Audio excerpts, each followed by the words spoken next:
The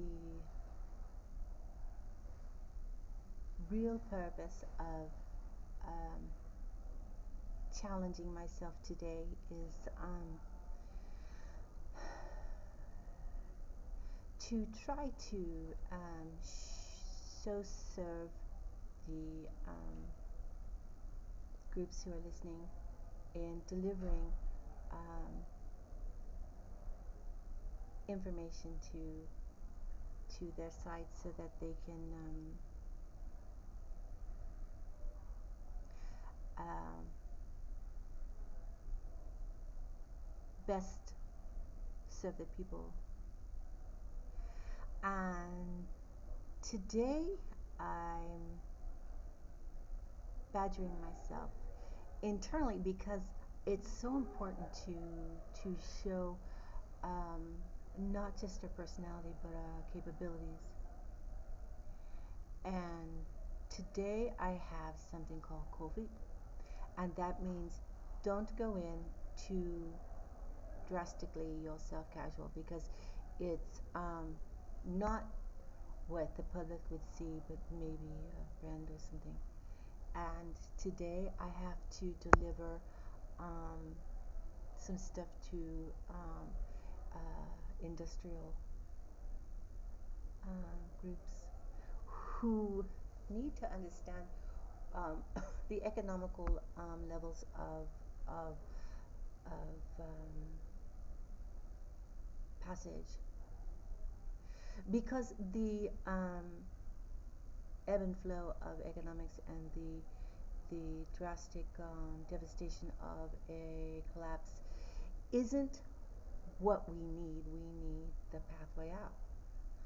And this is what I say to the giants versus the small business owner is that you need to invest in different venues, and it can't be your sole capability. In income, it's like anybody's financial profile, and big business knows this. What you don't understand is the collapse isn't coming from the people, but rather a bad choice of politics.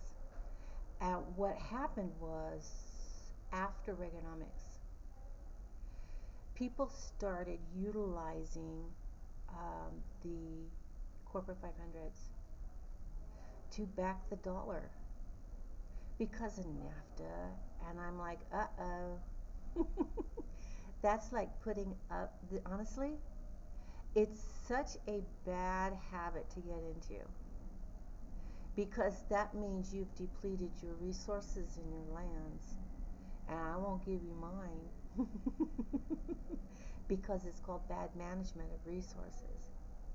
And what's happened is that it's not necessarily that, it's a trend fashion in the standard practice of trade and securing the trade. Because some people don't like the norm, they want to excel. And they say, well, it secures the trade. It doesn't.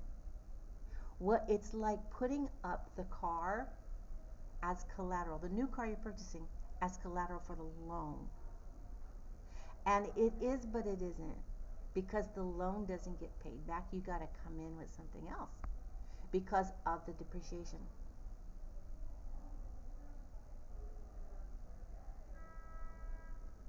Because this is what I see as a capability, and it's already out there. You have NAFTA, and you have all kinds of problems that come with it.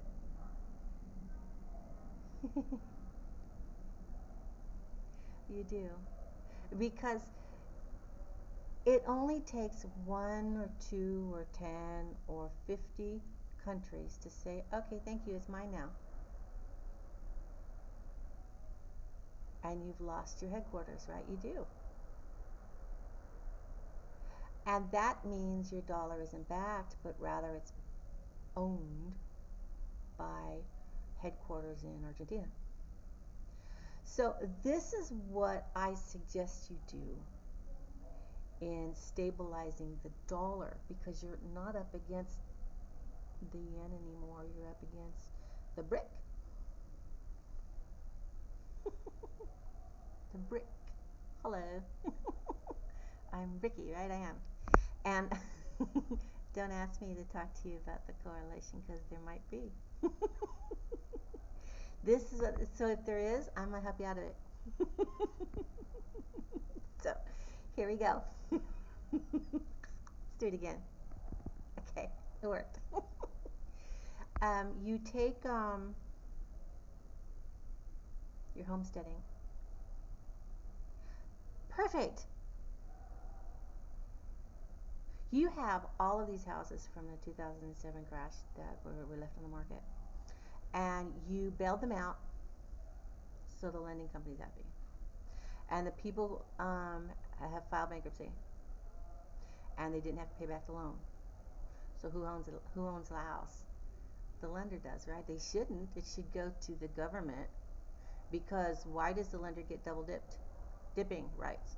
Because the bailouts, in my understanding, secured a financial place for the lender, and then you lost everybody. Yay for you, because this is what I say you do, is snag up those houses under eminent domain rights, and secure them as a military safe house, homeless centers, or what have you. You can, or you can you need to take them off the market, and once you've taken them off the market, then companies are going to come in and start building again, because the resale market is so inundated still, I understand, with listings in the MLS, multiple listing service.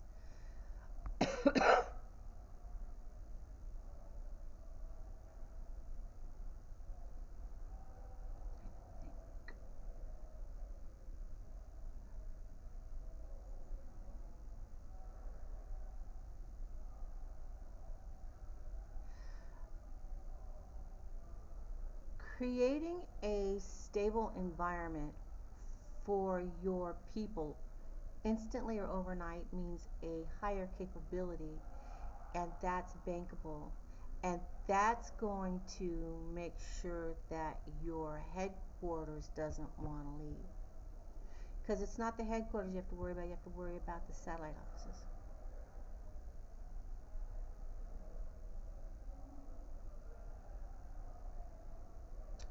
um,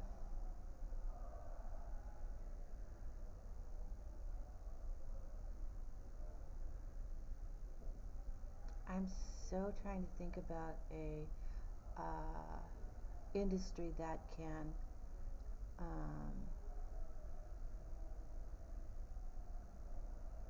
military houses. Why don't you offer them up as a resale for military officers? Good prices. Um, this is going to place them everywhere. Retired, whatever. They're everywhere anyway.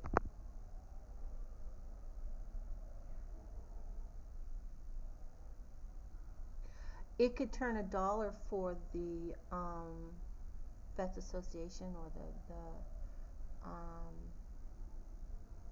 veteran fund, retirement fund or something. I know that it wouldn't be considered a industry if it's considered a profit loss gain, and that means a profit and P&L, but you don't have any losses, because the government can declare losses, they just not supposed to declare gains, but the gains have to go because of the mismanagement of money. The gains have to automatically go into a pre-existing program that's always there, like retirement.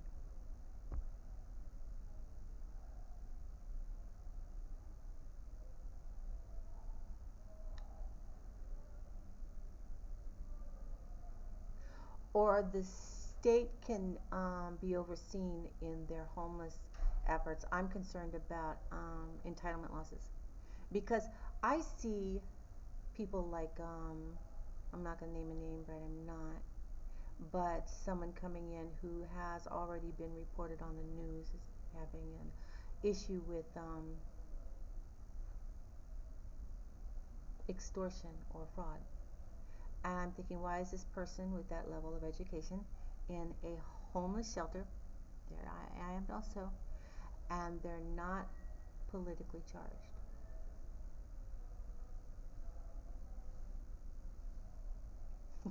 Because in my case, I got charged with being a holy warrior. And I said, how dare you, State Department?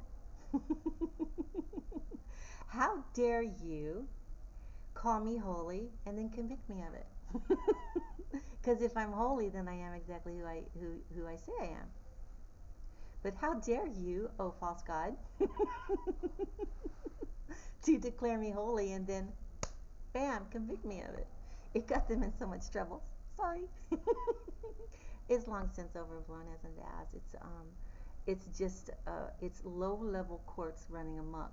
Amok, amok, amok, amok, amok, amok, amok, amok, amok. Exactly. It's like you're not supposed to be charging people with holy warrior stuff anyway. Besides, I'm not fighting a holy war. I'm fighting a war against biowarfare, and that's my job, global defense. And you're you're gonna stop me from reporting to Barack and to everybody at United Nations that we have a radical group manufacturing and distributing biowarfare, and you don't care? I've got the proof right here, and it's laughable now, but you know what? I think that at this level it has to be laughable because everybody's going to just say, "Oops, I'm gonna pick up my brush and my clip and my thing and my books, and I'm gonna go fix something because it feels stupid." Yeah, because it's and they're not even U.S. citizens, really, because you have a radical group that serves the UK, KKK.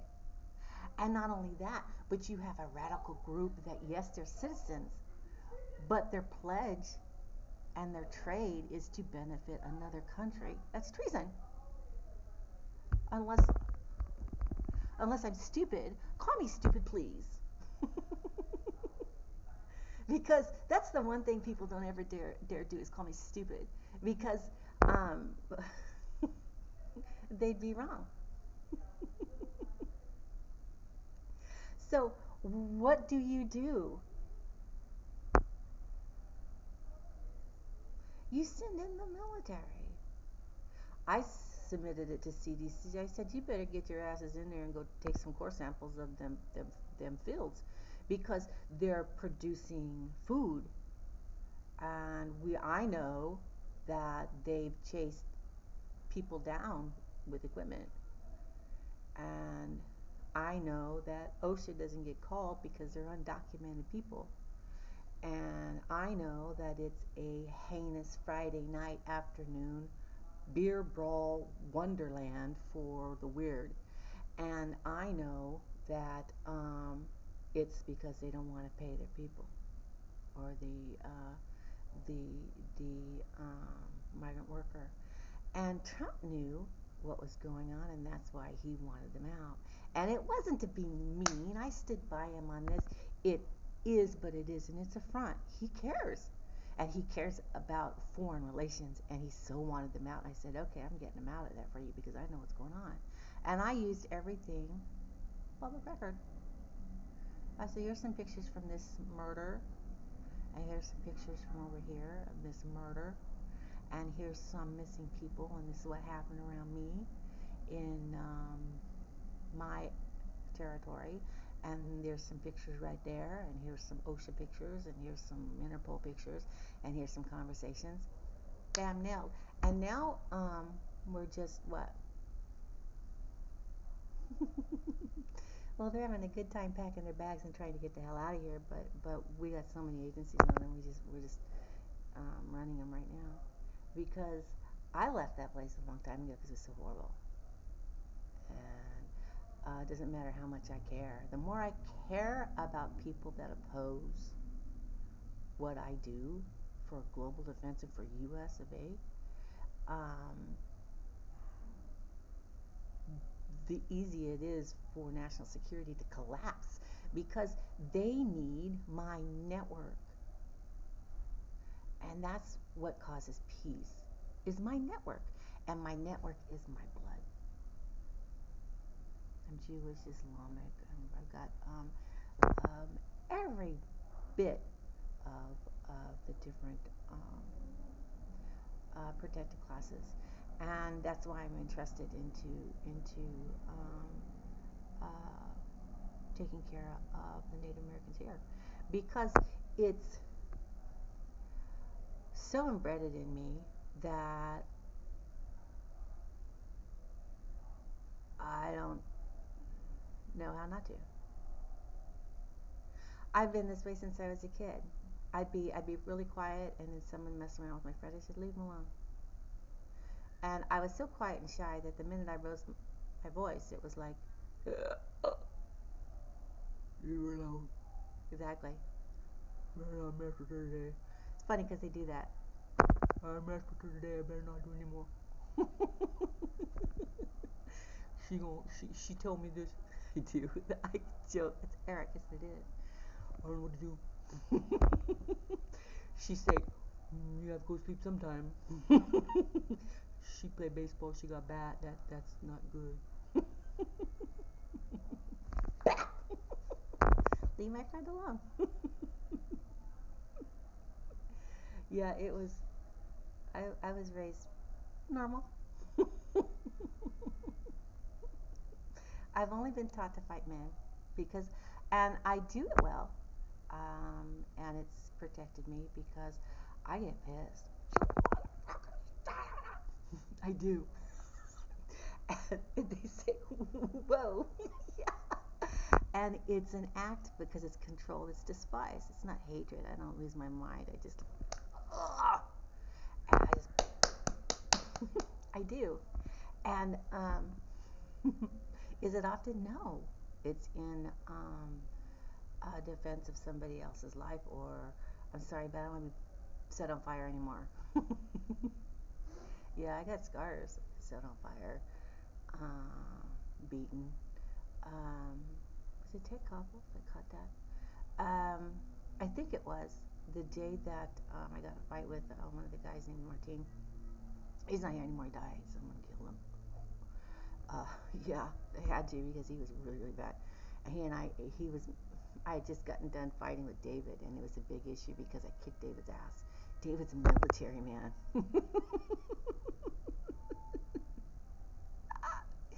And he's 20 years younger than me, and I kicked his ass.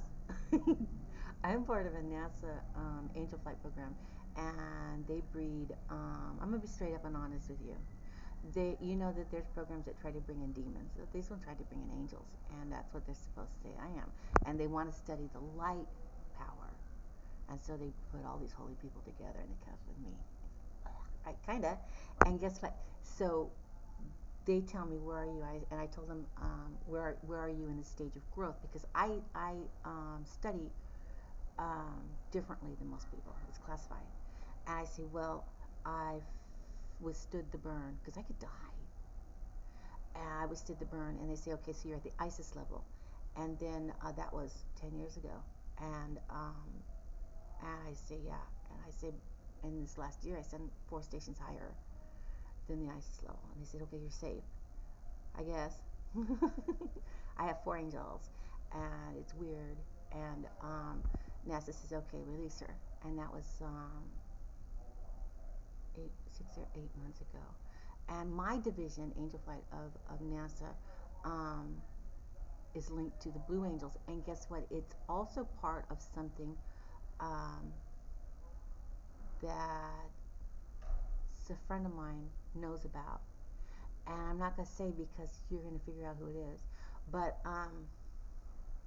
the angel takes over when it's a power. And I completely cannot see, but I intend to fight. And the angel took over when I was fighting David. And I hit him 30 to 40 times, maybe more. And didn't matter where I was or what have you, and I couldn't see. And I never missed my mark. And I fought him when he was trying to rape me in front of 10 people. And I fought him until God says you'll fight until I pull you off. Until he pushed me. He was on the ground. I was getting the best of him on the ground like this. And he went boom. And he barely touched me. And I went flying through the air and landed on the trunk of a car and fell down to my ground. And I landed on my right hip and started limping on my left leg. I'm thinking, how did this happen? And this is the funny thing. The top I was wearing was a black seaside top, and it was just ocean stuff. And I was braless underneath. It was summertime. It was 4th of July, and so this he had pulled down and exposed my body to about 200 people, and I just kept hitting him, and that was exposed. And then when I hit the ground, it was like God flipped and covered me. And what had happened is that at the time I wasn't at angel station level, something where I didn't have more than one or something. It was at Isis level. And the angel had to exit mightily through a chakra point or an area of entry. And it tore my meniscus up in my knee. And I did not land on my knee, and I did not overexert my knee. And I'm pretty strong in the legs. And that meniscus took 7 months to heal. My meniscus, and I'm a dancer. And it is just magnificent. They have it on video. Police department. Blanca, she was our security through the Vigilancia. And she's a friend of mine over there, Blanca. And she so watched it, she didn't get involved because she says about time she's finally going to kick their hiney.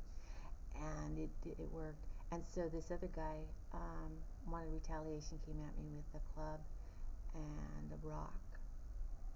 And he just says, and he started messing with me. I said, I'll fight you. And we fought. And I ended up with both weapons. And the U.S. military wasn't there, but the Mexican military was there, and he called it. He says she won simply because she got the weapons, and that's because the Angel Flight program did not kick in. It was just me, and we matched in weight and height, and he was inebriated of some kind, and I wasn't, and we were in the sand. It was a pretty stupid fight, but it was, and he tripped me, and then he hit me right in the ear, split my ear open, had blood running down. And I said, okay, I'm leaving. And some people who were double, we care about both, right? We do, but we're men, we have to go with men.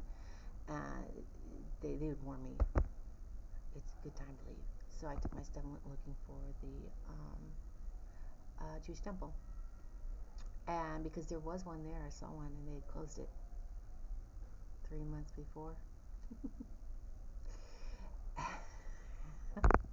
Wasn't there. I had walked 10 miles that day looking, and then another agent came down from my area of town.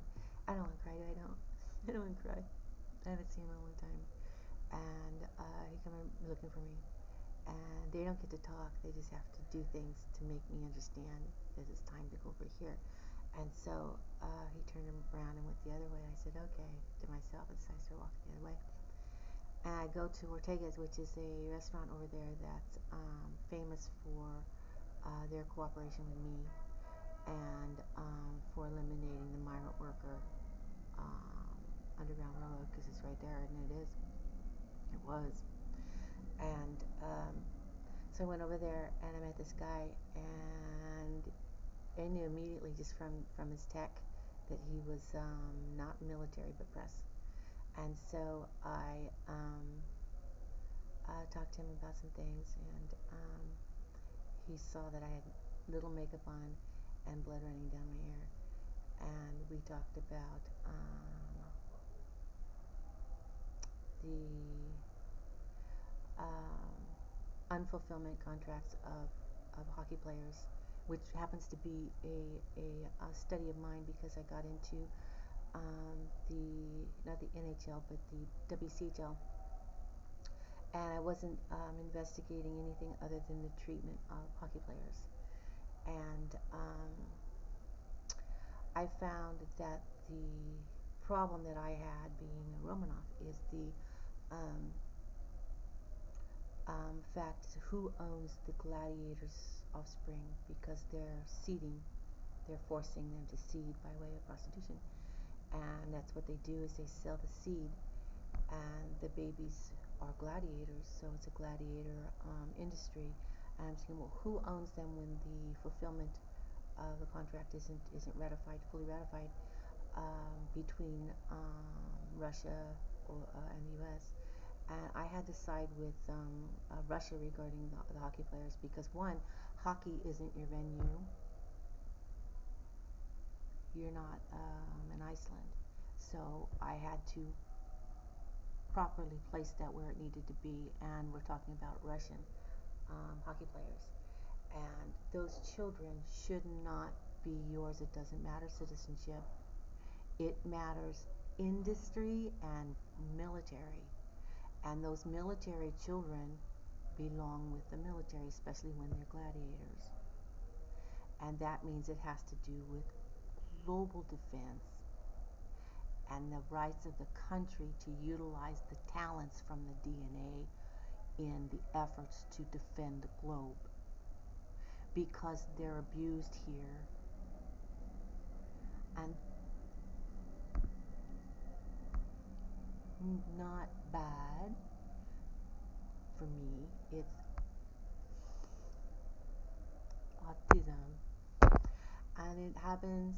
I'm not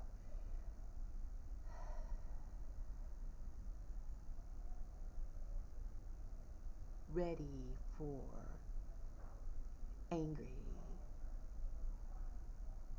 presentation. Understand that I love my people, and they fight for me in Mexico, and young man loves me.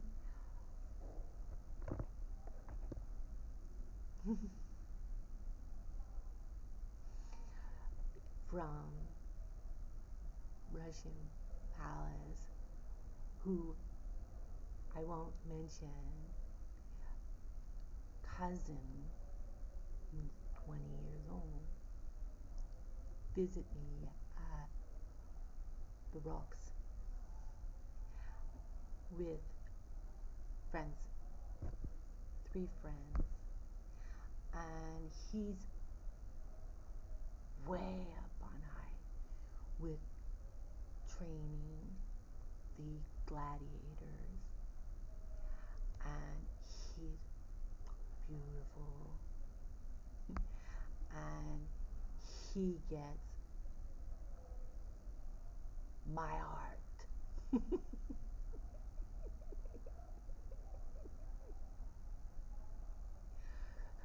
But he gets to marry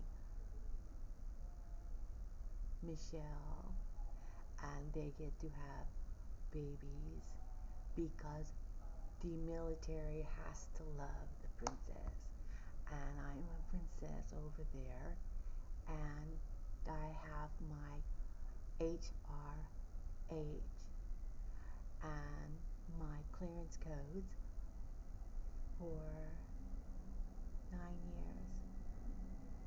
So I get to wear my crown, tiara, and they want Zarina rights, and I have to be here, and I can't wear a Tsarina crown here or it gets stolen. And that means they try to say that US owns Russia, and they don't. So I get to wear the tiara because Princess hasn't walked yet, and I get to, and that's what they're fighting about. Um, that's all.